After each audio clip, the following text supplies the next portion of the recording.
ராஜஸ்தானில் இருக்க ஜோத்பூருங்கிற ஒரு ஊரில் 2012 வருஷம் திடீர்னு ஒரு பயங்கரமான சவுண்டு கேட்டிருக்குது.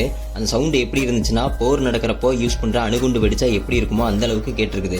யாருக்கும் ஒன்றும் புரியாமல் பயந்து போய் இருந்தாங்க, என்ன சத்தம் அது அப்படின்னு சொல்லிட்டு. சில பேர் என்ன சொல்லியிருக்காங்க அப்படின்னா, ஏரோப்ளைன் போகிறப்போ ஏரோட ப்ரெஷர் அதிகமாக இருந்திருக்கும், அதனால் அந்த மாதிரி சவுண்டு வந்திருக்கும்னு சொல்கிறாங்க. ஆனால் இதில் என்ன விஷயம் அப்படின்னா, அந்த டைமில் எந்த ஒரு ஏரோப்ளைனும் போகலையாமா. இந்த சவுண்ட் எங்கேருந்து எப்படி வந்துச்சுன்னு இப்போ வரைக்கும் தெரியாமல் கண்டுபிடிக்க முடியாமல் ஒரு மர்மமாக தான் இருக்குது. வீடியோ பிடிச்சிருந்துச்சுன்னா சப்போர்ட் பண்ணுங்கள்.